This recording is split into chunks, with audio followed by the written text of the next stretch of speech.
आदमी hair fall से परेशान है, हर आदमी स्ट्रेस से परेशान है, हर आदमी नींद से परेशान है। आपने सोचा तो ये है कि मैं फल खा रही हूँ तो मुझे इससे बहुत न्यूट्रिशन मिलेगा, बट न्यूट्रिशन कुछ नहीं मिलेगा आपको। बाहर से आदमी ऐसा लगेगा कि एकदम ठीक है, बट अंदर से देखोगे तो फैटी लिवर मिलेगा। द रीजन इज क्योंकि सही समय पे खाना नहीं खा रहे हैं, गलत चीजें खा रहे हैं। आपके पास कितना भी रुपए पैसा कुछ भी हो ना, वो वेस्ट हो जाएगा, क्योंकि आप खुद से ही खुश नहीं होगे, आपको वो अनईजी फीलिंग हमेशा लगेगी। Hello student in parents. तो यार आज की इस पॉडकास्ट की सीरीज में हमारे साथ में वैद्य अग्रिमा अवस्थी जी। इनका भी इंस्टाग्राम प्रोफाइल लगभग सारे लोगों ने देखा होगा और 8 ईयर का एक्सपीरियंस है भाई। आयुर्वेदिक कंसल्टेंट हैं, महर्षि आयुर्वेदा यूरोप के साथ में वर्किंग है। तो मोस्ट वेलकम है मैम आपका हमारे इस चैनल पर। और आज हम लोग जानेंगे कि भैया आयुर्वेदा यूजी के बाद ही बहुत कुछ है। बच्चों को तो मालूम ही नहीं होता है कि बच्चे यूजी करते हैं फिर पीजी करते हैं। आपकी क्वालिफिकेशन कहाँ से रही, उससे पहले स्कूलिंग कहाँ से रही और आप किस बैकग्राउंड से आते हो?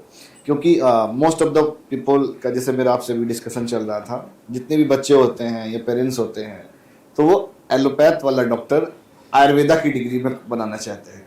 तो क्या ये प्रैक्टिकली पॉसिबल है? देखिए, प्रैक्टिकली बहुत सारी चीज़ें पॉसिबल हैं, बट कितनी लीगल हैं हमें वो भी देखना पड़ेगा। बहुत सारे बीएमएस के बच्चे होते हैं जो बीएमएस तो कर लेते हैं, बट आयुर्वेद को आगे फॉलो नहीं करते हैं। वो सैलरी के पीछे भागने लग जाते हैं, किसी एलोपैथिक हॉस्पिटल को ज्वाइन कर लेते हैं ये सोच के कि चलो यहाँ पे ज्यादा सैलरी, पैसा अच्छा मिल रहा है। बिल्कुल, बट वहाँ पे आप ऐसा असिस्टेंट ही रहते हैं, कोई सिग्नेचर्स आपकी कभी काम नहीं कर रही होंगी, जो कि आपके अपने हॉस्पिटल में मतलब चुपचाप चोरी छिपे आप काम कर रहे होते हैं। एंड फिर कोई भी गलती होगी, कुछ होगा तो आप तुरंत आपके ऊपर ही आ रहा होगा, क्योंकि आप एलिजिबल थे नहीं वहाँ के लिए, बट आपने वहाँ पे अप्लाई कर दिया। आपको हॉस्पिटल्स रख भी लेंगे, बट आप हमेशा असिस्टेंट की तरह काम कर रहे होंगे, रखते हैं राइट। एंड रही मेरे बैकग्राउंड की, तो मैं एक मिडिल क्लास फैमिली से ही बिलोंग करती हूँ। मेरी पूरी फैमिली गवर्नमेंट जॉब में थी। मैंने चूज किया था कि मुझे प्राइवेट में रहना है, और मैं ही हूँ पहले घर की जो डॉक्टर हूँ, that too Ayurveda. Ayurvedic doctor ही किस समय बनने का आपको मन में आया कि हमको आयुर्वेदा डॉक्टर बनना? उस समय तो झोला छाप डॉक्टर हुआ करते थे। बिल्कुल, मैं समझ रही हूँ बात को, बट द रीजन वाज कि जब मैं बचपन में बीमार होती थी या मेरी मम्मी बीमार होती थी, तो हम एलोपैथिक को खा नहीं पाते थे। मेरे लिए बहुत हेवी हो जाती थी दवाइयाँ। मतलब जिस दिन मैं दवा खाती थी उस दिन मुझे लगता था कि मैं आज ज्यादा बीमार हो रही हूँ। तो मेरा कॉन्शियस कभी अलाउ नहीं किया कि मैं वो चीज करूँ, और मैं कैसे किसी अपने पेशेंट को ये कॉन्फिडेंस में लाऊंगी कि आप इसको खाओगे और आपको ठीक महसूस होगा, जब मैं खुद ठीक नहीं फील कर रही होती थी। आपने सही बोला, उस टाइम पे आज भी लोग जो है चूरन चटनी वाली डॉक्टर या झोला छाप डॉक्टर, इन नाम से नहीं, चूरन चटनी ज्यादा फेमस है। बहुत बहुत बहुत। बट आई कम्प्लीटली अंडरस्टैंड आज के टाइम पे जो आयुर्वेदा की वैल्यू है, और लोग समझ भी रहे हैं इस चीज को। हालांकि कुछ लोग हैं जो शायद पूरी तरह से आयुर्वेद को अभी जानते नहीं है, उनके लिए अभी भी चूरन चटनी है। इस पॉडकास्ट में आपको ये भी मतलब फोकस करना है थोड़ा सा, एग्जैक्टली आयुर्वेदा है क्या। मतलब बच्चों को भी यही नहीं पता। मोस्ट ऑफ द अभी मुझे लगता है करीब 10,000 स्टूडेंट होंगे जो मिनिमम, जो इस बार पहली दफा बीएमएस के कोर्स में जाएंगे और इस चैनल पर है मेरे वाले में। तो उनको ये माइंडसेट करना पड़ेगा, अपना सिनेरियो सेट करना पड़ेगा। अभी जिनको सिनेरियो सेट है वो दूसरा वाला सेट है। बिल्कुल, मैं ये समझ सकती हूँ, क्योंकि अभी मुझे अप्रोक्सीमेटली 1 महीना आया हुआ है इंडिया आए हुए, और मैं जब से लेक्चर्स ले रही हूँ, बहुत सारे तो फर्स्ट ईयर के स्टूडेंट्स के ही लेक्चर्स ले रही हूँ। हाँ एग्जैक्टली, क्योंकि उनका क्लासेस इंडक्शन प्रोग्राम चल रहा है, इनिशियल चल रहा है, उपनयन संस्कार चल रहा है उनका। तो उसमें यही चीजें ज्यादा मोटिवेट करनी होती है, जब वो कि आप ये आयुर्वेदा को चूज कर रहे हैं। तो हो सकता है कुछ बच्चे होते हैं, उन्होंने आयुर्वेदा इसलिए लिया होता है क्योंकि पीयर प्रेशर है, फैमिली ने इतना प्रेशर कर दिया है कि तुम करो, मल्टीपल ड्रॉप्स हो गए इसलिए, रियली। एंड सेकंड क्या है कि एमबीबीएस मिला नहीं इसलिए आप आ गए। कुछ होंगे शायद उसमें 20% बच्चे ऐसे होते हैं जिनको आयुर्वेद के बारे में पता होता है, और वो अपनी विलिंगनेस से अपने बीएमएस चूज किया होता है। उनके लिए तो अच्छा है, जिन्होंने नहीं किया होता उनको भी तो कोई मोटिवेट करने वाला होना चाहिए कि आपने कुछ गलत नहीं किया है, आप कहीं ना कहीं वहाँ पहुँचोगे जहाँ मैं हूँ। तो बहुत अच्छा लगता है उनको मोटिवेट करके। बहुत सारे क्वेश्चंस होते हैं जो मैं अप्रोक्सीमेटली डेली आंसर करती हूँ, कुछ सिमिलर होते हैं सारे, बहुत बहुत बहुत सारे सिमिलैरिटीज होती हैं उन क्वेश्चंस में। तो ये रीज़न था कि बहुत सारे कॉलेजेस ने और इवन गवर्नमेंट ऑफ इंडिया बहुत सारी जगह लेक्चर्स अभी दिए थे, और रीज़न यही था, ग्लोबल आयुर्वेदा को कैसे हम पहुंचा सकते हैं और क्या रीजंस हैं। तो आप ऐसा नहीं है कि मैं चाहूंगा कि वो जो पेड वाला जो लेक्चर है ना, वो यहाँ पे फ्री के फॉर्म में आप डिलीवर करें। बिल्कुल।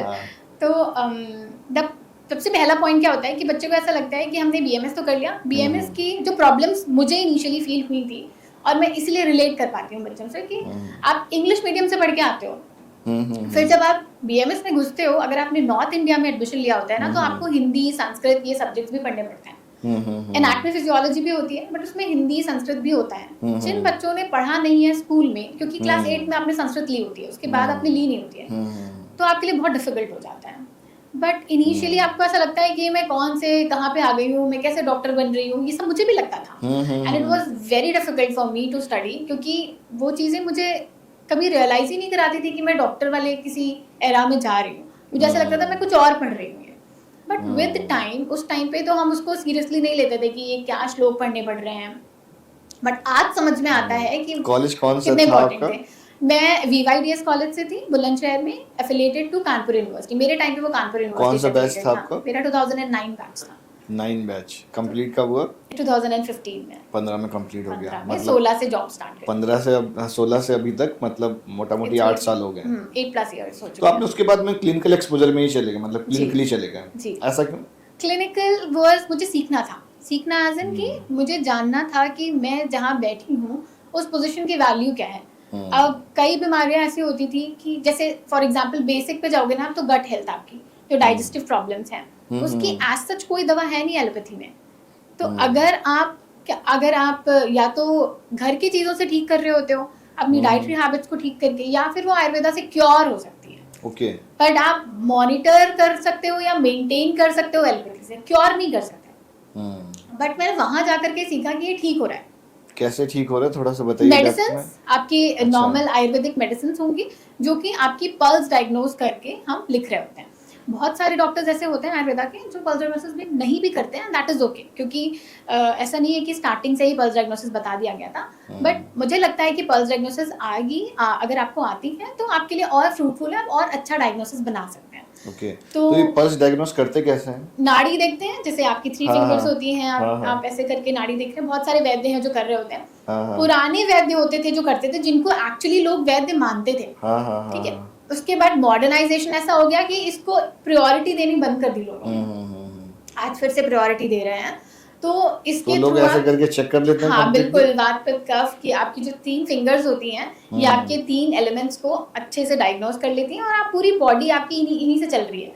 आप डायग्नोज करने का सेंस कि आप ऐसे करके पूरा फील कर लेते हैं, पूरा फील कर सकते हैं आपकी 3 फिंगर्स में। और ये बहुत सारी जैसे जिनके साथ मैं काम कर रही हूँ, महर्षि आयुर्वेदा, वो भी सिखाता है आपको पल्स डायग्नोसिस, उसके कोर्सेज भी हैं पल्स डायग्नोसिस के। तो जो बच्चे कॉलेज तक नहीं सीख सुना था कि मेरे यहाँ कोई कानपुर में भी ऐसा है कि जो पूरा पल्स डायग्नोस बना देते हैं कि भाई आपको क्या क्या है, सिर्फ टच करके, कुछ पूछेंगे भी नहीं और सिर्फ टच करके बता देंगे। बिल्कुल ऐसा ही करते हैं हम भी। हमारे पास पेशेंट आता है तो हम उनकी रिपोर्ट्स नहीं देखते हैं, हम पहले बोलते हैं आप हाथ दो, हम पहले पल्स देखते हैं, फिर पहले हम बताते हैं कि ये प्रॉब्लम है क्या। ये तो ह्यूमन टू ह्यूमन वाला बॉन्डिंग हो गया ना, कि आप एकदम टच करके पूरा बता रहे हो। एग्जैक्टली। तभी तो मैं बोलती हूँ आयुर्वेद बहुत वास्ट है, लोगों को पता नहीं है, बहुत सारी चीजें पता नहीं है। वो सिर्फ उतने में घूमते रहते हैं जितना उनको या तो सोशल मीडिया पे दिख जाता है, या तो एडवर्टाइजमेंट्स में दिख जाता है, या फिर किसी ने कोई एक क्वैक है जिसने आपको आयुर्वेदा बोल करके दवाइयां दे देती है और आपको फायदा नहीं किया होता, और आपको वहां से लगता है कि कोई काम नहीं करता है। बट आप अगर रजिस्टर्ड आयुर्वेदिक डॉक्टर प्रैक्टिशनर के पास जाएंगे तो ऐसा हो नहीं सकता कि आपको आराम ना बेनिफिट ना हो। एक्चुअल में जैसे डाइजेशन की प्रॉब्लम या एसिडिटी की प्रॉब्लम अब मुझे भी होती है, तो उसका क्या रूटीन होना चाहिए एक हेल्थ के पॉइंट ऑफ व्यू से? कितना इम्पॉर्टेंट है कि आप मतलब उस आउट ऑफ द बॉक्स वाले पैरामीटर में नहीं जाओ कि जिससे चीज़ें आपकी बिगड़ जाएं। जैसे मैं आउट ऑफ द बॉक्स वाले पैरामीटर में, एक होता है ना हद ही कर दी, मैंने हद करके अब हम वापस से ट्रैक पे आना चाह रहे हैं, तो उसका क्या तरीका है?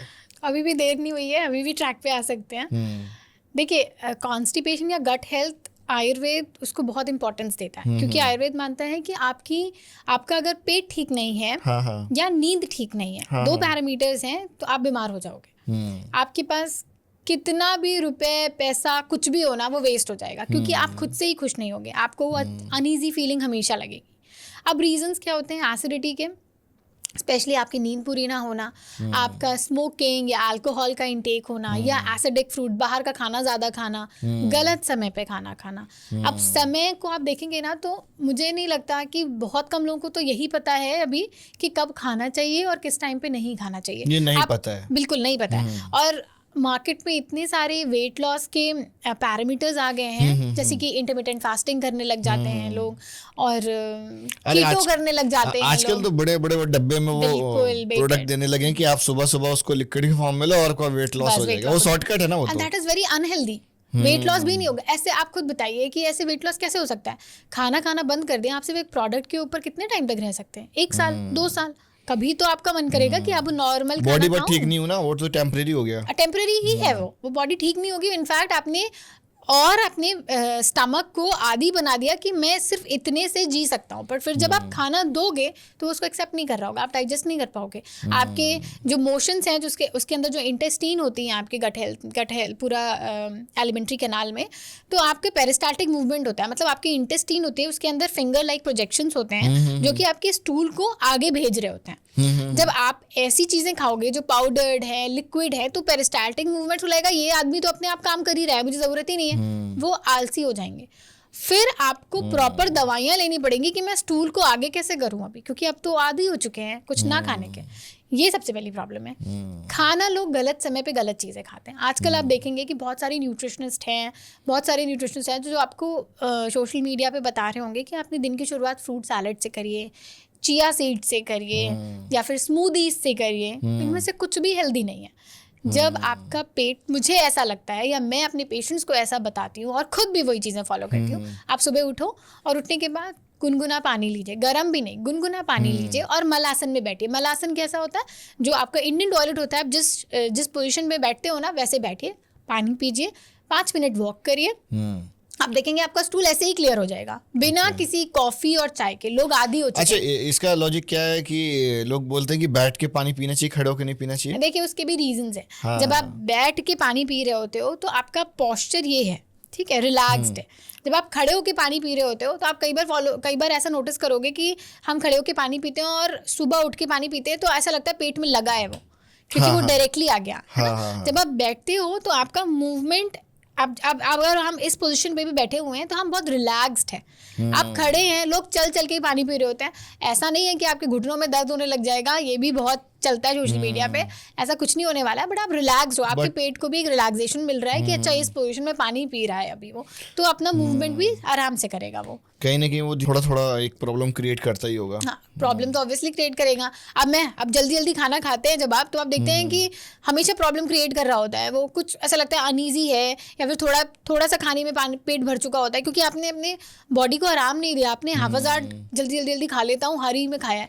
हमेशा एसिडिटी होती है ऐसे लोगों को जो जल्दीबाजी में खाना खाते हैं, हमेशा। इसी की लिस्ट में बिल्कुल। ट्रैवलिंग, आपकी तो ट्रैवलिंग भी होती है, तो ट्रैवलिंग ऑल्सो मेक्स, आपने खाना खाया, आप खाने बैठ गए, मूवमेंट नहीं हुई, खाना बैठे, आप ट्रैवल करते रहे, है ना, तो आपको हमेशा बेली फैट दिखेगा कि पेट निकल रहा है, एसिडिटी हो रही है, क्योंकि बॉडी को मूवमेंट तो हुआ ही नहीं, तो वो नीचे पुश नहीं कर पा रहा है अभी। बैठे रहे हम, खाना खाने के बाद लोग सो जाते हैं, वो भी बहुत बड़ी गलती है। आयुर्वेद में बिल्कुल मना किया गया है। सिर्फ गर्मियों में या फिर आदमी बहुत बीमार हो तब बोला जाता है कि आप दिन में सोइए, वरना दिन में सोना is not allowed according to Ayurveda. The reason is कि आप जब खाते हैं खाना तो उसके दो, एक तो वेस्ट बनेगा और एक न्यूट्रिशन बनेगा।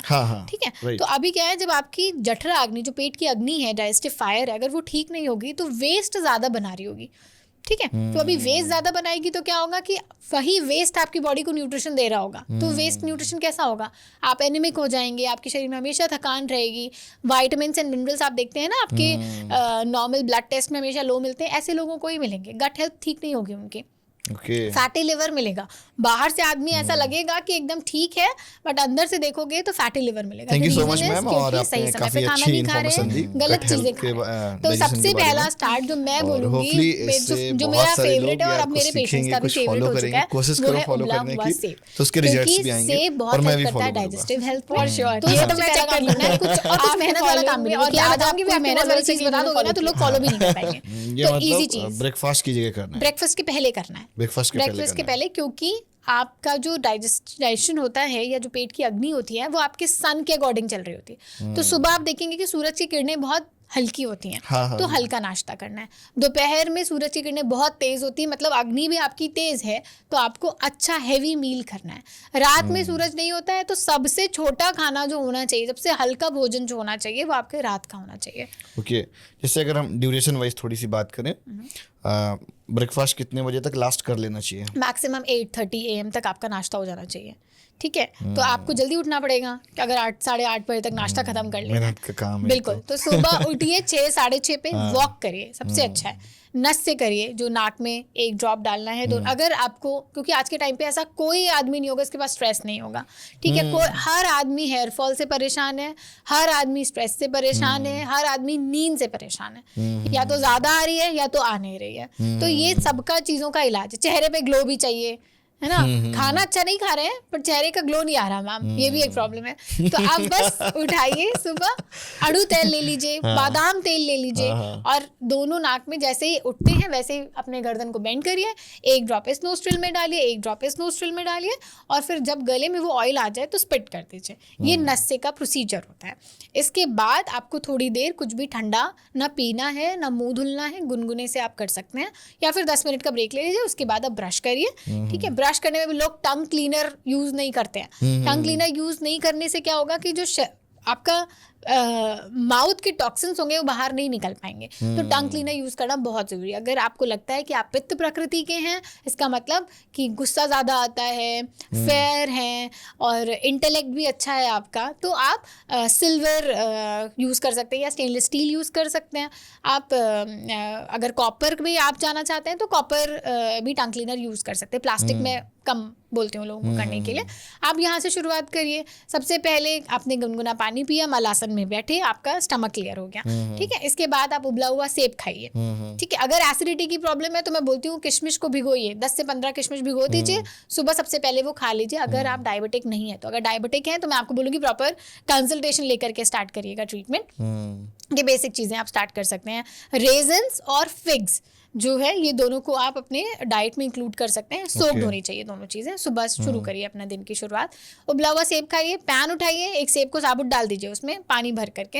आपने जो काम करने उतनी 15 मिनट कर लीजिए। 15 मिनट के बाद आप देखेंगे कि उसके ऊपर एक क्रैक डेवलप हो गया होगा। पील निकालिए, उसको स्लोली आराम से खाइए। इसके बाद आप नाश्ता कर सकते हैं। नाश्ते में कुछ भी हल्का ले लीजिए, पोहा खा लीजिए, उपमा खा लीजिए, पराठा खाना है पराठे खा लीजिए, बट कुक्ड होना चाहिए, फ्रेश होना चाहिए। लोग स्मूदीज खाते हैं, फ्रूट सैलेड्स खा रहे होते हैं, तो ये हेल्दी नहीं है, क्योंकि आपकी अग्नि कमजोर है, वो पचा नहीं पाएगी। आपने सोचा तो ये है कि मैं फल खा रही हूँ तो मुझे से बहुत न्यूट्रिशन मिलेगा, बट न्यूट्रिशन कुछ नहीं मिलेगा आपको, वेस्ट ज्यादा बना रहा होगा। और लंच का क्या टाइमिंग होना चाहिए? हाँ, अब फ्रूट खाने का टाइम मैं आपको बताती हूँ। तो 11 बजे एक फ्रूट खाना है आपको। इट कैन बी, अगर कॉन्स्टिपेटेड है तो आप पपाया इंक्लूड कर लीजिए, या एक एप्पल खा सकते हैं, पोमेग्रेनेट खा सकते हैं, ये सब कोई खा सकता है। ये वैसे फल हैं कि अग्नि कमजोर भी है तो भी आप खा सकते हो। इन तीनों चीजों को इंक्लूड कर लीजिए। लंच आपका 12 से 1:30 के बीच में हो जाना चाहिए, ठीक है। ये अग्नि अब इस टाइम पे ही लोगों को, अगर नॉर्मली चलोगे ना तो इस टाइम पे बहुत तेज भूख लग रही होगी, क्योंकि ये टाइम ही है। तो प्रॉपर हैवी मील लीजिए, दाल चावल सब्जी रोटी सारी चीजें मिला करके आप खाइए। अगर आपकी अग्नि बहुत कमजोर है तो मैं अरहर की दाल की जगह बोलूँगी मूंग की दाल पहले स्टार्ट करिए, धीमे धीमे अरहर की दाल पे आइए, ठीक है। बाकी रोटी वगैरह सारी चीज़ें आप कंटिन्यू कर सकते हैं। इसके बाद थोड़ा सा दो घूंट गर्म पानी पीजिए और थोड़ा 100 स्टेप्स का वॉक करिए, ठीक है। जिससे कि आप आफ्टर लंच, आफ्टर ब्रेकफास्ट भी ऐसे 2 घूंट आप गर्म पानी पीजिए, जिसको कि आपकी, अब बहुत सारा पानी नहीं पीना है। 2 घूंट क्या करेगा, आपकी डाइजेशन को थोड़ा ईजी कर देगा, क्योंकि गर्म मिल रहा है, ऊपर से नीचे भी अग्नि मिल ही रही होगी, ऊपर से थोड़ा आपने हेल्प कर दिया उसको डाइजेशन के लिए। ठंडा पानी पियेंगे तो थोड़ा प्रॉब्लम है, गर्म पानी पीजिए 2 घूंट, बस बहुत है। 100 स्टेप्स वॉक कर के पी लेते हैं, बस जितना पानी हुआ उड़ेल लिया एक बार में। तो ये गलती करते हैं लोग, पहले पी लेते हैं, खाना खाने के पहले इतना पानी पी लेते हैं कि अग्नि मंद हो चुकी होती है, जगह ही नहीं बची खाना खाने की, या फिर बाद में इतना पी लेते हैं कि वो एकदम पेट के अंदर लिक्विड हो जाएगा, क्या पचाएगा खाना आपका। दोनों प्रॉब्लम्स है। 2 घूंट पीजिए, 100 स्टेप्स वॉक। 100 स्टेप्स आपको पता भी नहीं चलेंगे, किचन से आप डाइनिंग टेबल तक आएंगे 2 बार आपके 100 स्टेप्स हो चुके होंगे। तो आप ये वाली चीज़ें कर लीजिए। इवनिंग में लोग यूजुअली कोल्ड ड्रिंक्स या कुछ ऐसी चीज़ें स्नैक्स के साथ ले रहे होते हैं, उससे बेटर है अच्छा हेल्दी स्नैक ले लीजिए। आप चना ले सकते हैं, भुने चने, आप मखाना ले सकते हैं, सॉल्टेड मखाने, और इसके साथ नॉर्मल मैं बोलती हूँ एक चुटकी अजवाइन, 1 चुटकी आपका जीरा, 1 चुटकी सौंफ और 1 इलायची। इसको 1 गिलास पानी में बॉईल कर लीजिए, और जब आधा कप बचेगा तो आप उसको आराम से चाय की तरह पीजिए। ये ग्रीन टी नहीं है, ये नॉर्मल आपकी डाइजेस्टिव टी है। तो Okay. आपको रात के लिए प्रिपेयर कर देगी, और जो पहले का आपने खाया होगा अगर वो डाइजेस्ट नहीं हुआ है, अगर वो कहीं से एसिडिटी क्रिएट भी कर रहा है, तो भी आपको, आप देखेंगे कि आप ठीक है। ये डिनर की बात करना है या ये स्नैक्स के आप बाद? इवनिंग में ले लीजिए, अच्छा। 5-6 PM के आसपास आप 6 एक बजे बार के ये चाय आसपास ले ले लीजिए। सकते हाँ, ये वाली चाय जो कि हेल्दी है आपके लिए, और साथ में मखाने ले लीजिए, कैल्शियम सोर्स जिसमें भी चाय मिल में रहा है क्या क्या आपको। बताया आपने एक आइटम्स? चुटकी अजवाइन, एक चुटकी जीरा, एक चुटकी सौंफ और एक इलायची। बस इतना करना है। 1 गिलास पानी में खौलाइए, आधा गिलास बचेगा।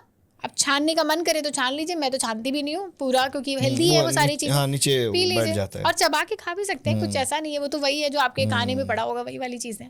ये ले लीजिए, इसके साथ भुना हुआ चना ले लीजिए किसी दिन मखाने ले लीजिए, हेल्दी सोर्स ले लीजिए। डिनर का क्या? डिनर मैं तो जो लेट मैक्सिमम देखिए 7 o'clock तक डिनर हो जाना चाहिए, ठीक है, जिससे आपकी बॉडी को टाइम मिल जाए। ठीक है, लोग 10-11 बजे करीब नाश्ता वो डिनर कर लेते हैं और फिर सुबह उठते हैं, फिर नाश्ते में आ जाते हैं, तो आपको ब्रेक तो मिला ही नहीं, बॉडी को पचेगा नहीं वो खाना खाया और तुरंत सो जाएंगे तो डाइजेस्ट नहीं हो रहा होगा, थोड़ा मूवमेंट चाहिए। तो आप 7 o'clock तक डिनर कर लीजिए, 7:30 कर लीजिए मैक्सिमम। इतनी जल्दी लोग डिनर कर लेते हैं? करते हैं, बिल्कुल करते हैं ऐसा लोग। बाहर जैसे हमारी पहले बात हुई थी, तो बाहर आप देखेंगे कि मैक्सिमम 7 o'clock तक सब डिनर कर चुके होते हैं। आप देखेंगे कि बाहर के लोग कम हैं जो बहुत वेट वाले होंगे, वो ज़्यादा पतले होंगे, specially Europe. The reason is वो वॉक में बहुत, वो हमारी ज़िंदगी तो बहुत आसान वाली सेडेंटरी हो चुकी है। कैब से यहाँ चले गए, कार से वहाँ चले गए, लिफ्ट यूज़ कर लिया, सीढ़ियाँ इस्तेमाल नहीं करनी है। बाहर के लोग ज़्यादा ये चीज़ ध्यान रखते हैं कि हम Health के लिफ्ट प्रति यूज़ aware नहीं हैं, करेंगे, हाँ। वो वॉक करेंगे, वो सीढ़ियाँ कोशिश करेंगे कि वो मिल जाएं। यहाँ जस्ट ऑपोजिट है। तो अगर ऑपोजिट है तो आपका खाना हल्का होना पड़ेगा, क्योंकि आपके शरीर मेहनत तो कर ही नहीं रहा है उसको डाइजेस्ट करने में। तो आप सूप ले लीजिए, खिचड़ी ले लीजिए, दाल चावल, वो भी पतला, मूंग की दाल, ऐसा मूंग का सूप ले लीजिए, मोरिंगा का सूप ले लीजिए, वेरी हेल्दी। आप ऐसी चीज़ें इंक्लूड कर लीजिए, साथ में लौकी की सब्जी खा लीजिए, ऐसी चीज़ें कर मतलब सकते हो। डिनर हल्का करना जितना है। हल्का हो सकता है। आप खुद, आपको महसूस होगा कि आप अच्छा फील करेंगे, ज़्यादा एनर्जेटिक फील करेंगे, क्योंकि जब आप खाना खाते हैं तो भर आपका के नहीं कफ खाना बढ़ता है। होता है। बिल्कुल नहीं, बिल्कुल हल्का हल्का, जितना हल्का हो सकता है खाना। तो आप, मुझे लगता है कि ठीक है, जिस दिन आप ज़्यादा खाना खाएंगे ना, आप देखेंगे कि खुद ही आपका कफ बढ़ रहा होता है, क्योंकि खाना का काम है कफ को बढ़ाना, और कफ का काम क्या है कि नींद लाना। तो आपको तुरंत नींद आने लग जाएगी। बट आप हल्के रहेंगे ना तो आप बहुत एनर्जेटिक फील करेंगे, मॉर्निंग अच्छी होगी, सुबह बहुत अच्छी होगी, दिन भर एनर्जेटिक होगा, वो आलस नहीं आएगा। लोग होता है लंच के बाद नाश्ता कर लिया, अब नींद आने लग गई, क्योंकि भर के खा लिया खाना, खाने की तरह नहीं खाया उसको। ठीक है, तो आप पेट भर लिया मतलब। बिल्कुल भर लो। तो जितना मूवमेंट कर रहे हैं उस हिसाब से खाना खाइए। अगर कोई किसान थोड़ा मेरे साथ- लेना है, बिल्कुल, मतलब 3 बार exactly, खाओ हाँ। बस। और स्नैक्स में हेल्दी स्नैक्स चूज करो, चिप्स, मैगी, इन सबसे बेटर है कि मखाने खाइए, कैल्शियम सोर्स भी मिल रहा होगा। तो यूजुअली मैं जब ट्रैवल भी करती हूँ ना, तो भी मेरे बैग में आपको हमेशा अजवाइन, सौंफ, इलायची, जीरा ये मिलेगा, और नट्स में मखाने हमेशा मिलेंगे या ड्राई फ्रूट्स मिल रहे होंगे। Okay. कि मैं जो मंचिंग ऑप्शंस है ना, तो भी हेल्दी उठाऊं, अगर मन भी कर रहा है कुछ ऐसा खाने का, तो आपको अपने पास रखना पड़ेगा वो चीज़। थोड़ी मेहनत आपको एक दिन कर लेंगे ना, तो आप 1 महीने के लिए बच जाएंगे।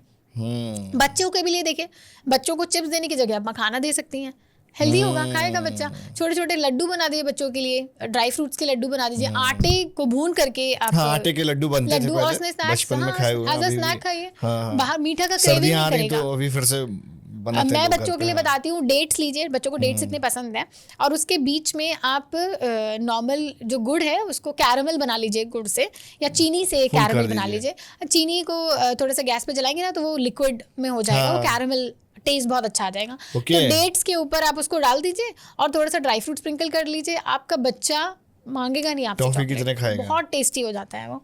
तो हेल्दी ऑप्शंस, बस हाँ, मम्मियों को मेहनत करनी पड़ेगी थोड़ी सी, और रखना पड़ेगा कि हाँ मेरा बच्चा ना खाए। पंचकर्मा के क्या फायदे हैं? बहुत सारे फायदे हैं। अब पंचकर्मा भी क्या हो गया ना, थोड़ा बिजनेस ओरिएंटेड हो चुका है। बहुत सारे ब्रांड्स हैं, बहुत सारे डॉक्टर्स हैं, ब्रांड्स जो कौन कौन से ब्रांड्स भी बताइए थोड़ा सा। मैं ऐसे नाम नहीं लेना चाहूंगी डायरेक्टली, बट है बहुत सारे ऐसे ब्रांड।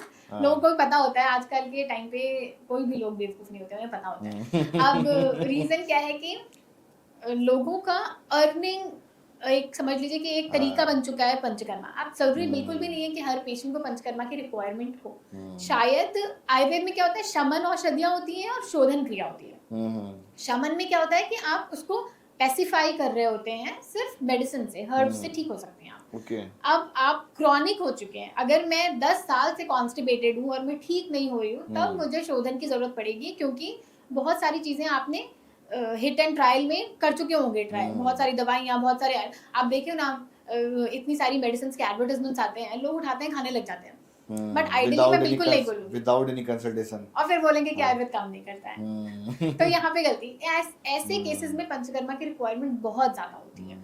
बट मुझे ऐसा लगता है कि साल में एक बार इंसान को अपनी शोधन क्रिया करवानी चाहिए, डिटॉक्सिफिकेशन कराना चाहिए। एंड द रीजन इज कि आपने कोई भी करा सकता है, कोई भी करा सकता है, बट हाँ अंडर एन आयुर्वेदिक प्रैक्टिशनर, मैं यही बोलूंगी। उसका रीजन क्या है कि आपने जो, अगर आज आप एक फल भी खा रहे हैं, सेब खा रहे हैं फॉर एग्जांपल, आप तो ये सोच के खा रहे हैं कि ये बहुत अच्छा है, हेल्दी है, क्योंकि हमने हर जगह पढ़ा है इसके बारे में, बट आपको नहीं पता कि उस सेब में भी कितना अडल्ट्रेशन हो गया आज के टाइम पे, राइट, कितना केमिकली उसको ग्रो कराया गया होगा, वो आपको पता नहीं है। तो आप जाने अनजाने में इतने केमिकल्स खा चुके होते हैं कि कहीं ना कहीं आपकी बॉडी वैसे काम नहीं करती है जैसे ओरिजिनली उसको काम करना चाहिए।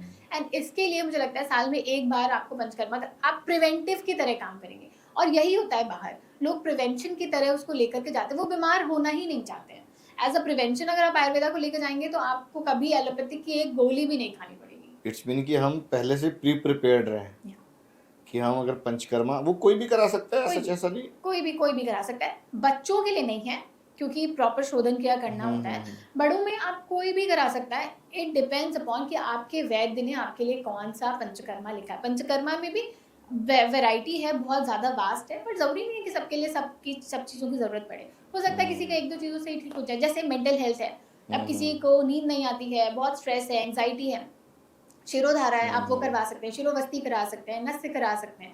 तो उस केस में ज़रूरी नहीं है कि आपको पूरा शोधन क्रिया वमन विरेचन करवाने की ज़रूरत पड़े, हो सकता है आप बेसिक चीज़ों से ठीक हो सकते हैं। ओके, अब तो इंडिया में मतलब पैकेजेस आ गए हैं, हफ्ते भर के, 10 दिन के, 15 दिन के, बट आयुर्वेदा से बिल्कुल काम नहीं करता है। जो पैकेजेस, जहाँ आपको पैकेजेस मिल रहे हो ना, बस आप वहाँ समझ जाइए कि यहाँ पे गड़बड़ है। गड़बड़ है, क्योंकि मैं पहले से नहीं बता सकती कि आप 21 दिन में ठीक हो जाएंगे, या मैं पहले से नहीं बता सकती कि आप 7 दिन में ठीक हो जाएंगे। वो एनालाइज करते होंगे ना, तो एग्जैक्टली। तो इससे बेटर है कि डॉक्टर आपको तुरंत बताता है। मैं जहाँ काम करती हूँ वहाँ आपको तुरंत बता रहे होंगे कि हाँ, कि हम मिनिमम आपको 5 से 7 दिन लगे, ऐसे बोल सकते हैं हम लोग। या फिर हो सकता है वो 3 दिन में ठीक हो जाए, या हो सकता है उसको 20 दिन लग जाए, बट वो कैसे सिम्टम्स डेली शो कर, और पेशेंट डेली हमारे कांटेक्ट में रहता है, रोज बताता है कि आज मुझे ऐसा लग रहा है, या आज मुझे और खराब लग रहा है और अच्छा लग रहा है, उसके अकॉर्डिंग मैं बता पाऊंगी कल होगा। डे बाय डे का आप लोग रिपोर्ट भी लेते हो? डेली पेशेंट हमें बता रहा होता है कि आज मैंने ये खाया है, और सिर्फ ऐसा नहीं है कि थेरेपिस्ट के कांटेक्ट में रखती हूँ, मैं अपने पेशेंट को अपने कांटेक्ट में ज़रूर रखती हूँ,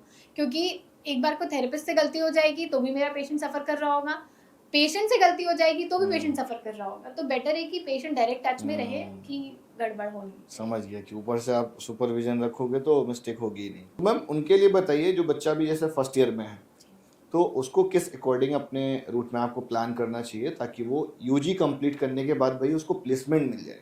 बिकॉज मेडिसिन का बच्चा वो प्लेसमेंट तो भूल ही जाता है, उसको लगता है कि हम MDMS करेंगे, हमारी नौकरी जो लगेगी 8.5 साल के बाद लगेगी, उससे पहले हमारी लगी नहीं सकती, वो भी हम टीचर बनेंगे। तो उसने डॉक्टर बनने के लिए एक तरीके से BMS किया, तो उसका एग्जैक्ट तरीका क्या है? देखिए आप जैसे कि वी वर डिस्कसिंग अर्लियर कि मैंने PG नहीं करी है, तो आप भी शॉक में थे कि PG नहीं करी आपने, फिर ये सब कैसे हुआ? द रीजन वाज कि मुझे कभी रिक्वायरमेंट ही नहीं लगी कि मुझे PG करने की ज़रूरत है। अब बच्चों के साथ क्या प्रॉब्लम है कि बच्चे जब निकलते हैं तो भेड़ बकरी वाली चाल चलने लग जाते हैं कि मेरे दोस्त ने PG किया या मेरे सीनियर ने PG किया, मैम इसलिए कर रहे हैं। मैं जब करियर कंसल्टेशंस लेती हूँ तो कई बार मैं शॉक में चली जाती हूँ कि बच्चे को PG करनी है, वो पढ़ रहा है, बट उसको पता नहीं है कि वो PG करना है क्यों, या PG करने के बाद उसके पास ऑप्शंस क्या होंगे, या उसको फिर मेरे को बताना पड़ता है कि तुम सिर्फ BMS के बाद भी इतनी जॉब्स है तुम्हारे लिए, तुम ये कर सकती हो। नहीं, वो जॉब्स आप बताओ थोड़ा सा। हाँ, द रीजन है कि देखिए BMS करने के बाद सबसे पहली गलती जो बच्चा करता है वो, मैं जैसे हमने डिस्कस किया, एलोपैथिक हॉस्पिटल ज्वाइन कर लेता है। अब अगर सपोज किसी अच्छे ब्रांड में जॉब निकली भी है तो वो आपको हायर नहीं करेगा। द रीजन इज आपके पास एक्सपीरियंस तो आयुर्वेद का है ही नहीं, तो वो आपको हायर क्यों करेगा? आपके पास तो एलोपैथी का एक्सपीरियंस है, यहाँ से आप अपने एक्सपीरियंस पोर्शन में डीले करने लग जाते हो, वहाँ से खराब होना शुरू हो गया। तो पहली गलती ये ना करे बच्चा। आपने अपना ट्रैक बदल दिया ना, तो फिर आपका जो प्रोफाइल स्ट्रांग होगा वो एलोपैथ में स्ट्रांग होगा, तो जिसमें आपको नहीं जाना चाहिए था आप उसी सीढ़ी में चढ़ गए पहले से। बिल्कुल, और एलोपैथी भी आपको डायरेक्टली हायर नहीं कर सकता क्योंकि लीगली पॉइंट ऑफ व्यू से इलीगली आपको उठा रहा है। ठीक है, सेकेंड चीजें क्या है कि बीएमएस के बाद ऑप्शंस में आपका क्लिनिकल साइड है सबसे पहला, कि आप एक किसी ब्रांड को ज्वाइन कर सकते हैं, या फिर अगर आपने पहले से ही प्रिपरेशन करी हुई है या किसी डॉक्टर के साथ या सीनियर के साथ प्रैक्टिस करी हुई है, तो आप एक क्लिनिक को ज्वाइन कर सकते हैं, अपनी क्लिनिक स्टार्ट कर सकते हैं, या फिर किसी ब्रांड को ज्वाइन कर सकते हैं।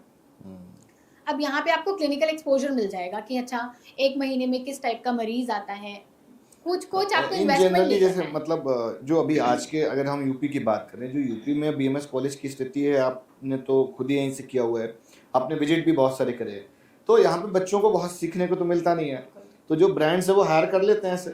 देखिए कई सारे ऐसे ब्रांड्स हैं जो हमको भी पता होता है कि क्योंकि ये अभी जस्ट पास आउट है, तो फ्रेशर है, तो बहुत नॉलेज नहीं होगी इसकी, तो आपको पोजीशन भी वैसी देते हैं। आप हो सकता है एक सीनियर डॉक्टर के अंडर हो, ठीक है। अगर आपको वो भी नहीं करना है तो आप थोड़ी सी प्रिपरेशन करके पीजी की जगह, मैं बच्चों को बोलती हूँ आरएवी एग्जाम होता है, आप उसको क्लियर कर लो। ये क्या है? आरएवी इज राष्ट्रीय आयुर्वेदिक एग्जाम है, विद्यापीठ। इसका काम क्या होता है, वो आपको स्टाइपेंड देता है अप्रोक्सीमेटली 49,000, जो कि पर मंथ। कब तक देगा? 1 साल के लिए रहता है। ओके। और एक डॉक्टर भी आपको अपॉइंट किया जाता है जिसके अंडर आप 1 साल तक सीख रहे होते हो, तो आप बिल्कुल विन विन सिचुएशन है। हाँ। आपको सीखने को भी मिल रहा है, आपको पैसे भी मिल इसके रहे फॉर्म्स वगैरह कब निकलते हैं? हैं। यूजुअली साल में 1 बार देना होता है, अक्टूबर के आसपास निकलते होंगे, मैं बहुत श्योर नहीं हूँ उस चीज़ के ऊपर, बट साल में 1 बार आप दे सकते हो जस्ट आफ्टर बीएमएस। हाँ, ये तो बड़ी बढ़िया चीज़ है, मतलब गवर्नमेंट डॉक्टर के अंदर अपॉइंट हो। गवर्नमेंट ही उनको बहुत सारे राष्ट्रीय आयुर्वेदिक वैद्य होते हैं जो गवर्नमेंट अपॉइंट करती है, और उनके अंडर आप सीख रहे होते हैं। ये तो बहुत अच्छा है कि मतलब किसी डॉक्टर के अंडर आपको पैसा मिलेगा काम करने के जो लिए, पैसा ऑलरेडी मिलेगा। बहुत ग्रो कर चुका होगा जिंदगी में, हाँ। है ना, उसके अंदर आप सीख रहे हो। इसमें की गवर्नमेंट तो प्रमोट कर रही है बहुत। बिल्कुल बिल्कुल। और ये आप कर सकते हो। तो मैं बच्चों को यही बोलती हूँ कि पीजी करने की जगह, पीजी के लिए क्योंकि रीजन वो ये बताते हैं कि हमको सीखना है, बल्कि हो सकता है कि रीजन क्या है, आपने यूपी में किया, यूपी छोड़िए, आपने कहीं पे भी किया और आप नहीं सीख पाए उस कॉलेज में, तो ये गारंटी तो नहीं है कि पीजी जहाँ से कर रहे हो वहाँ सीखने को मिल रहा होगा। हो सकता है 3 साल बाद आप फिर उसी सिचुएशन में बैठे हो, फिर कंसल्टेशन कर रहे हो कि मैम अब क्या करना है। तो बेटर है ऐसी जगह जाओ, आपको पैसे भी, क्योंकि कोई फ्रेशर को 49,000 तो नहीं मिलने वाला है, तो उनकी सैलरी होगी अप्रॉक्सीमेटली आज के टाइम पे 20-25 के आसपास मिलेगी। मतलब बेसिक इतना मिलने लगेगा और फिर तो ग्रो कर ही जाएगा। हाँ। तो मतलब बच्चा जैसे मान लीजिए जॉब के लिए कहीं अप्लाई कर रहा है, तो अभी बहुत सारे स्टूडेंट्स मैं देखता हूँ जो नए हैं, वो लिंक्डइन पर नहीं रहते हैं, और मतलब उनका इंटरेस्ट ऑफ एरिया है ही नहीं आयुर्वेदा, वो इन जनरली अपनी डिग्री को कंप्लीट कर रहे हैं, उन्होंने अपना एक माइंडसेट कर रखा है कि हम जो करेंगे वो पीजी में ही करेंगे, यूजी में कुछ है ही नहीं। तो मुझे ऐसा लगता है कि इन लोगों को ये चीज़ समझनी चाहिए कि भाई जो आपको 4.5 ईयर का एकेडमिक कैरिकुलम है, अगर आपने बढ़िया से कर लिया तो आपका इसी से हो जाएगा सब कुछ। देखिए बीएमएस के बाद जॉब्स हैं, बिल्कुल हैं, और आजकल भी लोग फ्रेशर्स को उठा रहे हैं, बिल्कुल हायर कर रहे हैं। आपके पास प्लस पॉइंट क्या है कि जब आप बीएमएस के जस्ट बाद जॉब कर रहे होते हो, कोई इन्वेस्टमेंट नहीं है, क्लिनिक आपको मिली हुई है, कोई दवाइयों में इन्वेस्टमेंट नहीं करना है, कोई मरीज नहीं ढूंढना है, आपको सब प्रोवाइड कर रहा है ब्रांड, आपको बस बैठ करके ट्रीटमेंट करना है, ठीक है। उसमें भी आप प्रोफेशंस हो सकते हैं, अगर आप एक सीनियर डॉक्टर के साथ काम कर रहे हैं बहुत अच्छा है, नहीं तो इतनी सारी क्लिनिकल बुक्स हैं, मैंने अपने इंस्टाग्राम पेज पे इतनी क्लिनिकल बुक्स डाली हुई है कि आप एज अ फ्रेशर जिन बुक्स ने मुझे हेल्प करी थी वो बुक्स आपको भी हेल्प करेंगे। उसमें सारा प्रॉपर ट्रीटमेंट दिया हुआ है, और आप कोई एक दिन में मैनेजर नहीं बनता, वैसे एक दिन में आप सीनियर डॉक्टर नहीं बन सकते। और जो मरीज आ भी रहा है उसमें भी आपके पास आयुर्वेद, क्योंकि आयुर्वेद स्टार्ट करता ही गट हेल्थ से, तो आपके पास हमेशा टाइम रहता है कि अब 1 हफ्ते पेशेंट ये खा रहा है, तो इस टाइम में मैं उसको अच्छे से पढ़ लूँ। आयुर्वेदा केस स्टडीज हैं इतनी, आप गूगल करिए, आपको सपोज माइग्रेन का इलाज करवाना है, कॉन्स्टिपेशन करना है, तो आप सिर्फ इतना डालिए कॉन्स्टिपेशन आयुर्वेदा केस स्टडी, और आपको प्रॉपर जर्नल मिल जाएगा जिसमें प्रॉपर आपको केस दिख रहा होगा आयुर्वेदिक ट्रीटमेंट्स के साथ। आप उसको पढ़िए। पढ़ना नहीं चाहता आज का बच्चा, सोचता है तुरंत मिल जाए, हमको नहीं मिला है उनको कैसे मिल सकता है, तो पढ़ाई तो करनी पड़ेगी। नहीं, पढ़ना तो पड़ेगा, पढ़ने से ही निकल के आएगा। ये तो भाई इनकी जॉब्स का हो गया, और जैसे कि 2 पार्ट मुझे लगता है कि बच्चों के मन में और रहते हैं। एक तो सर्जरी वाला, ये क्या झमेला, ये थोड़ा सा आप और बताओ, क्योंकि इनको ऐसा लगता है कि सर्जरी अलाउ है, बहुत लोगों के मन में भी कन्फ्यूजन है। जैसे गवर्नमेंट में इस बार कुछ अलाउंसेस भी दिए हैं, तो वो एग्जैक्टली क्या है? देखिए सर्जरी में आप जाओगे ना, तो हमारे आयुर्वेद में अब आप सोचो कि ओपन सर्जरी कर दूं, मैं कार्डियक सर्जरी कर दूं, कार्डियोलॉजिस्ट बन जाऊं, वो पॉसिबल नहीं है। बहुत सारे बच्चे मुझसे भी ऐसे बोलते हैं, मैं कार्डियोलॉजिस्ट बनना चाहता हूँ। अब बीएमएस जाने के बाद आप कार्डियोलॉजिस्ट नहीं बन सकते, पर हाँ आप कार्डियक हेल्थ को देख सकते हैं, आप हाइपरटेंशन को मैनेज कर सकते हैं, सर्जरी तक जाए ना पेशेंट, आप ऐसे बन सकते हैं। तो ओपन सर्जरी करने की कभी जरूरत नहीं पड़ेगी।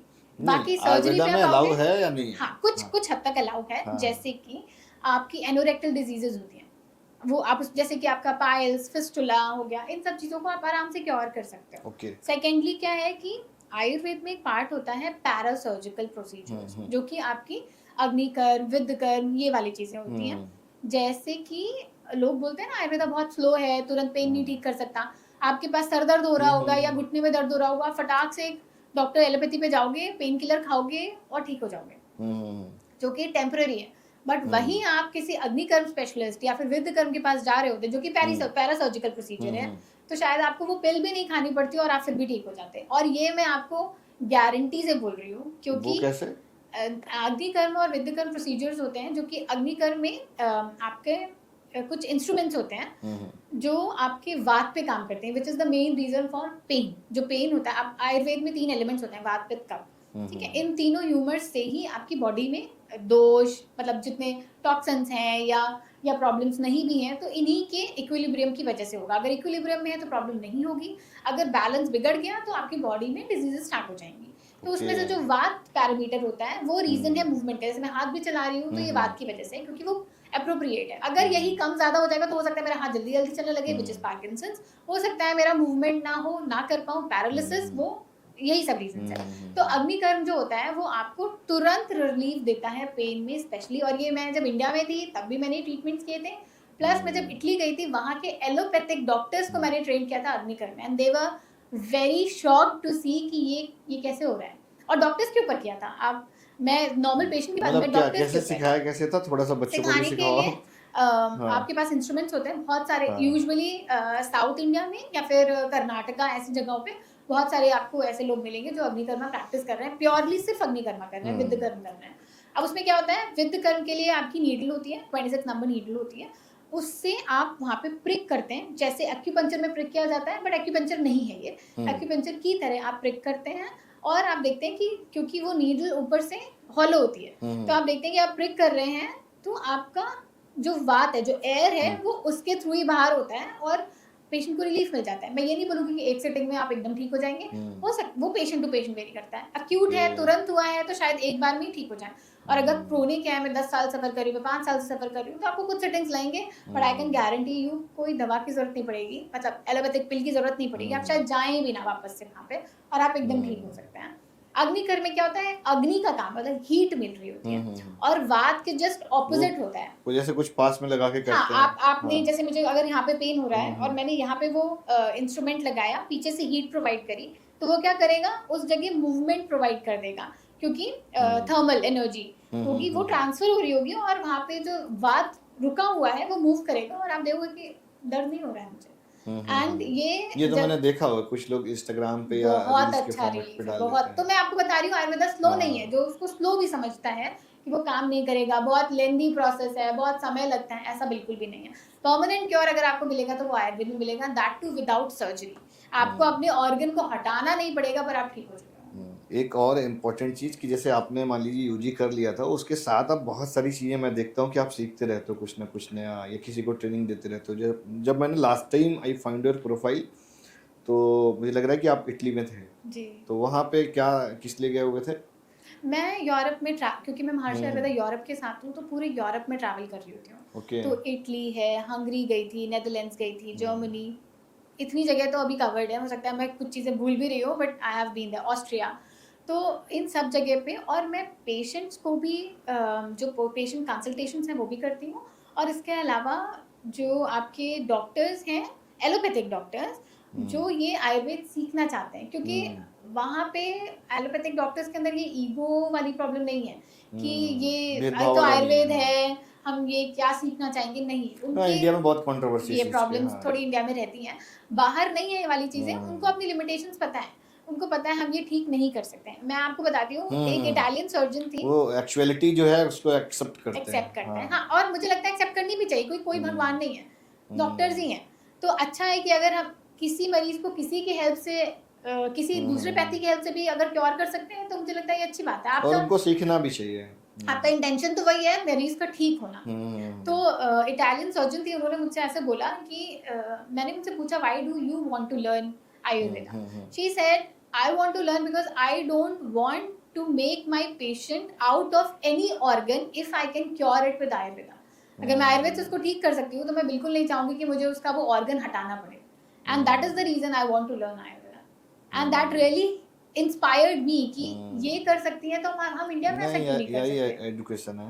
Yes yes exactly exactly. And ऐसा होता है। तो इटली में अग्निकर्मा की ट्रेनिंग देने गई थी मैं। समझ गया। तो ट्रेनिंग मतलब महर्षि आयुर्वेदा की साइड से महर्षि आयुर्वेदा यूरोप की तरफ से ही गई थी।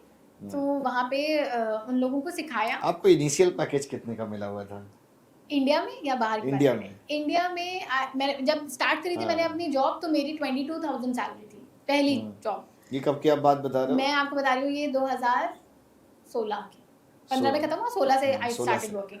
हाँ तो 22,000 का पैकेज था, वहां से शुरू हुआ था, 20,000 हाथ में आते थे। आज कितना? बट मेरे को आज भी मैं आपको बता रही हूँ कि ठीक है उसका शायद 10 टाइम्स या 20 टाइम्स ज़्यादा बढ़ चुका होगा, 30 टाइम्स ज़्यादा बढ़ चुका होगा। बट द थिंग इज कि आज भी मुझे ऐसा लगता है कि मुझे कहीं से वेबिनार कोई पढ़ा रहा होगा, हो सकता है मुझे उस टॉपिक के बारे में पता हो बट मैं ज्वाइन करने में बिल्कुल हिचकिचाती नहीं हूँ। मैं नहीं सोचती हूँ कि वो मेरा जूनियर हो सकता है पढ़ा रहा होगा, हो सकता है मेरा सीनियर पढ़ा रहा होगा, हो सकता है कोई टीचर पढ़ा रहे होंगे, बट मैं हमेशा कोशिश करती हूँ कि मेरे को थोड़ा सा भी टाइम मिल रहा है कि मैं वेबिनार ज्वाइन कर लूँ। कुछ नहीं तो एक पॉइंट तो ऐसा मिल ही जाएगा जो उसने मुझे कुछ नया बताया होगा या रिवीजन हो जाएगा। हाँ, लर्निंग मोड हमेशा सेट करके रखना चाहिए, वो हमेशा ऑन रहता है। मुझे कहीं पे कोई भी अपॉर्चुनिटी ऐसी मिलती है सीखने की तो मैं बिल्कुल ऐसा नहीं सोचती हूँ अपने आप को कि इतना साल हो गया है अब तो मुझे सब आ जाना चाहिए था, या फिर ऐसी शर्म आनी चाहिए मुझे कि एक जूनियर पढ़ा रहा है और मैं ज्वाइन कर रही हूँ। मैं ऐसा कभी नहीं सोचती हूँ। मुझे लगता है कि आना चाहिए और शायद सबको ऐसा करना चाहिए। और इनफैक्ट जो बड़े बड़े डॉक्टर्स को आप देखोगे ना वो भी ऐसा ही करते हैं, वो रोज पढ़ते हैं। और उसका रीजन यही है कि आप शायद खुद पढ़ो तो आपका मन ना करे पढ़ने का, कौन बुक उठाए पढ़े, बट आप वेबिनार्स या ऐसी चीजें ज्वाइन करते हो तो आपका खुद इंटरेस्ट आ जाता है, एनर्जी इन्फ्लुएंस करती है कि हाँ चलो सुनते हैं कि क्या कह रहे हैं। बिल्कुल बिल्कुल। तो यही रीजन है कि मुझे लगता है सबको पढ़ना बहुत जरूरी है। बहुत सारे बच्चे आते हैं कैरियर कंसल्टेशन बोलते हैं मैम ऐसा कुछ बताइए कि पढ़ाई ना करनी पड़े। अच्छा आपका तो प्रोफेशन ही ऐसा है कि आपको पूरी जिंदगी पढ़ना है। नहीं क्या तो आप पढ़ो नहीं, आप सीखते रहो बस। हर जगह अब आयुर्वेदिक फार्मेसी का बहुत ट्रेंड आने वाला है, आ रहा है। मैं जब वैक गोवा में 1-2 साल पहले हुआ था तब मैं वहाँ गई थी तो बहुत सारी कंपनीज ऐसी थी जो मुझे भी नहीं पता थी despite of being into Ayurveda for last 8 years, क्योंकि नई नई कंपनीज खुल गई थी। तो नई कंपनीज का मतलब है नई अपॉर्चुनिटीज हैं, उनको चाहिए तो in the end Ayurveda practitioner ही होगा, आयुर्वेद फार्मा का आदमी चाहिए होगा, थेरेपिस्ट चाहिए होगा, क्योंकि इन द एंड वही करना है उनको, चलेगा तो उसी से वही। और जैसे जैसे ब्रांड्स आ रहे हैं तो आपके पास अपॉर्चुनिटीज बहुत अलग अलग आ रही हैं। अगर मैं बच्चों को बताती हूँ कि अगर आप सपोज आपका इंटरेस्ट नहीं है क्लिनिकल साइड में पर आप लिख अच्छा लेते हैं तो आप मेडिकल कंटेंट राइटर बन सकते हैं। जो ब्रांड्स हैं उनको ब्लॉग्स चाहिए, राइटर्स चाहिए जो उनके ब्रांड्स के बारे में लिखे, आर्टिकल्स चाहिए। तो ये कौन लिखेगा? या आप दवाई देखते हैं, दवा के ऊपर लिखा होता है सारी चीज़ें कि दवा किस चीज़ में काम आ रही है, वो सब कौन करेगा? वो आयुर्वेदा प्रैक्टिशनर ही कर रहा होगा। तो आपका इंटरेस्ट सिर्फ बोरिंग डॉक्टर वाला नहीं है, आप ऐसी चीज़ें भी कर सकते हैं, एंटरप्रेन्योर्स बन सकते हैं। आजकल आप इंस्टाग्राम पे देखिए हर वैद्य जो आपको इंस्टाग्राम पे दिख रहा है वो 2 प्रोडक्ट तो ला चुका होता है और वो कॉलेज से शुरू कर चुके हैं वाली चीज़ें जो ऑलरेडी है। 2 बेसिक है, कुछ नहीं तो शब्दोत्कृत आपको मिल रहा होगा बहुत ज़्यादा, कोई हेयर ऑयल मिल रहा होगा आपको, या कुमकुमादि लेप या कुमकुमादि तेल। बच्चे बना के इसको सेल कर रहे हैं। बिल्कुल बिल्कुल बच्चे बना रहे हैं। बच्चे वही आयुर्वेदा प्रैक्टिशनर्स हैं जो कॉलेज में पढ़ रहे होंगे या फिर कॉलेज से अभी निकले होंगे, वो ये चीज कर रहे हैं, अपना सेल कर रहे हैं। बिल्कुल बिल्कुल सेल कर रहे हैं और अच्छा अर्न कर रहे हैं और कॉन्फिडेंस देता है वो आपको। आप जब निकलते हो और आपके हाथ में पैसा होता है तो आपको कॉन्फिडेंस मिलता है, आपको समझ में आ जाता है ना कि इसको हमको मार्केट में कैसे प्रोडक्ट को बनाना है, क्योंकि जब आप बना दोगे तो वो सेल अपने आप होने लगता है। आयुर्वेदा में जो as per the business analysis जो मुझे लगता है कि अभी कंप्लीट मार्केट खाली है। आप कुछ भी करो, अगर उसकी आप अगरबत्ती भी कोई बेचने के लिए निकलोगे मार्केट में सेल करने के लिए तो वो अपने आप बिकेगा। बस कुछ चीजें आपको ध्यान रखनी है कि आपकी क्वालिटी अच्छी होनी चाहिए। जहाँ पे लैक कर जाता है आयुर्वेद वहाँ पे क्वालिटी है, कंसिस्टेंसी नहीं है। मतलब अभी आपका सेल आउट हो गया, आपने छोड़ दिया, यहाँ पे प्रॉब्लम। वो एक आयुर्वेद का प्रॉब्लम नहीं है, वो तो बिजनेस का पार्ट है। वो आप ये समझो कि एक जोन है कि भाई 6 महीने आपको काम नहीं करना पड़ेगा, हो सकता है नो प्रॉफिट नो लॉस में हो। 6 महीने के बाद जब आप स्केल कर जाओगे तो भाई एक एक सराउंडिंग अम्ब्रेला के बाहर आप जाओगे तभी आपको बेनिफिट मिल रहा होता है। और क्वालिटी एज एन आप अपने आप को अपडेट करके रखिए। हम्म। अब क्या है कि अगर मैं आज के टाइम पे ऐसे नॉर्मल एक वैद्य जैसी ढंग से नहीं रहती, तो आप कोई ब्रांड भी आपको अगर लेना चाहता है, फेस ऑफ अपना ब्रांड बनाना चाहता है, तो वो भी देखेगा ना वो वाली चीज़ें कि आप अच्छे से एक्सप्रेस कर पा रहे हो, आपकी कम्युनिकेशन स्किल्स कैसी हैं, आप बात कर पा रहे हो कि नहीं, आपको आता सब कुछ है। और अगर मैं बोल ही ना पाऊँ, समझा ना पाऊँ अपनी चीज़ों को, तो कहीं मैं कितनी भी नॉलेज होने के बाद मैं कुछ कर नहीं सकती अपनी लाइफ में। द रीजन इसकी कम्युनिकेशन स्किल्स ही नहीं है, मैं अपनी चीज़ों को बता नहीं पा रही पर्सनालिटी हूँ। डेवलपमेंट भी तो तो होना ये चाहिए। भी हाँ। अपडेशन बहुत ज़रूरी है, बच्चा अपडेट नहीं करना चाहता है अपने आप को। जैसे जो बच्चा यूजी इंडिया से करता है और इंडिया में कुछ दिन वर्किंग करे, फिर फॉर एग्जांपल वो जर्मनी चला जाता है, तो वहाँ पे उसको कितना पैसा मिल जाएगा? डिपेंड करता है आपके ऊपर कि आपके लगभग पास मैं एक्सपीरियंस कितना है। बट एक्सपीरियंस में हाँ, मान के चलता हूँ 3 साल का है, चलिए उसने 3 पीजी की जगह प्रैक्टिस करी यहाँ पे, तो ठीक दिन है। वहाँ पर अगर वो महर्षि आयुर्वेदा में जाए फॉर एग्जाम्पल, तो कितना लगभग उसको पैकेज मिलेगा? अगर 3 साल की प्रैक्टिस है तो बहुत कम चांसेस है कि आप पहले तो बाहर जाओगे, क्योंकि ये हाँ। कम एक्सपीरियंस है आपका। हाँ। अगर आप बाहर जाते भी हो तो इंडिया में हमारी गवर्नमेंट ने ऐसा कुछ बार नहीं रख रखा है, जैसे कि इंजीनियरिंग वाले हैं, इंजीनियरिंग वाला मैं देखिए उनमें भी अलग अलग सैलरीज हैं सबकी, कोई हाँ, 80,000 पर रहा होगा, कोई 90,000, कोई वही उसी डिपेंड अपॉन कैटेगरी द का 50। Skills, skills according. Exactly. But बाहर क्या है, आपका बार रहता है कि इतना मिनिमम सैलरी तो आपको देनी ही देनी है, क्योंकि India comparatively is very cheaper than if you compare it with any other western country. तो अगर वहाँ पे सैलरी ज़्यादा है तो वहाँ पे खर्चे भी ज़्यादा है, तो उस हिसाब से सैलरी देते हैं। बट आप मिनिमम लेके चलोगे तो भी 1-1.5 लाख तो मिल रही होगी सैलरी आराम से इंडियन करेंसी में। इंडियन करेंसी मिलेगा, ये मिनिमम होगा। फिर भी इंडिया से तो डबल बचा ही लेगा। बचा कैसे? तो लेते हैं, बिल्कुल बचा हाँ, लेते बिल्कुल हैं, बचा लेते हैं। बट डिपेंड करता है कि ये मैं आपको तब बता रही हूँ कि मिनिमम इतनी होगी कि एज अब ट्रैवलर मैं जब ट्रैवल नहीं कर, जब मैं डायरेक्टली अपॉइंटेड नहीं थी महर्षि आयुर्वेदा यूरोप में, तो महर्षि आयुर्वेदा इंडिया भी वैद्य टूर्स करता है। हम बाहर जाते थे तब भी पेशेंट्स को कंसल्टेशंस देते थे, 3 महीने के लिए जाते थे या 2 महीने के लिए जाते थे, फिर वापस इंडिया आ रहे होते थे। तो ये भी करता है महर्षि आयुर्वेदा, अपने ही वैद्य को भेजता है। एक्सपीरियंस लेने के लिए कुछ दिन के लिए जा सकते हैं हाँ, वहाँ पे। कुछ दिन के लिए जाते थे, फिर हम वापस आते थे और इंडिया के साथ ही थे, बट हम वैद्या टूर्स में भी रहता है महर्षि आयुर्वेदा। तो इट इज़ गुड। और मुझे लगता है कि अब बच्चों को ये भी तो नहीं पता है कि हमें ये ब्रांड ज्वाइन करना है तो क्यों करना है, बस सैलरी देखते हैं आजकल के बच्चे और कुछ भी नहीं देखते। मुझे लगता है यही वो गलती कर देते हैं। क्या देखना चाहिए वैसे? मैं अपनी अगर अपना एक्सपीरियंस बताऊं, तो जब मैं पहली कंपनी में थी तो उसमें बहुत ज़्यादा सेल्स और मार्केटिंग ये वाली चीज़ें होती थी, तो मैंने वहाँ से वो चीज़ सीखा। वो गलत नहीं है, क्योंकि वो भी ज़रूरत है। अपडेट अगर आपको होना है तो आपको सब कुछ आना चाहिए। हाँ, ऑफ कोर्स वो तो सीखना ही पड़ेगा। वो भी सीखना पड़ेगा आपको। तो वहाँ से वो सीखा। फिर मुझे पता था कि अच्छा मैंने अभी ये सीख लिया है, अभी मुझे एक अच्छे ब्रांड को ज्वाइन करना है कि उनके प्रोडक्ट्स किस तरीके से बनते हैं, कैसा उन लोगों का ये वाला रहता है कि क्वालिटी ऑफ मेडिसिन कैसे रखना है, रिसर्च कैसे रखना है। तो मैंने नेक्स्ट ब्रांड ये देख के चूज़ किया। थर्ड ब्रांड में इतना हो चुका था, तो मुझे अब और एक्सपोजर चाहिए था बाहर का या फिर मीडिया एक्सपोजर। तो नेक्स्ट कंपनी मैंने ये सोच के चूज करी। बच्चे ये नहीं देखते, बच्चे देखते हैं अच्छा यहाँ 60 मिल रहा है, ये 70 देगा तो चला जाऊंगा, पैसा देके सिलेक्ट कर लेते हैं। ये प्रॉब्लम है। तो आप ग्रो नहीं कर पाते हो, आपके पास जितनी स्किल्स रहती है जब वो आप उतनी ये ही सब रह जाती सीख है। लोगे उसके बाद आप फिर पैसे को सिलेक्ट कर सकते हो। फिर आप होगे चूज करने के लिए कि मेरे को ये चीजें आ चुकी हैं। और आपको सच बताऊं तो अच्छे ब्रांड्स भी ऐसे ही अपने जो इंटरव्यूअर होता है आपका, वो ऐसे ही देखता है आपके नए जो भी आपका वो ज्वाइन आपको करने वाला है। पोटेंशियल तो यही चेक करेगा ना कि what exactly skills you have. Exactly.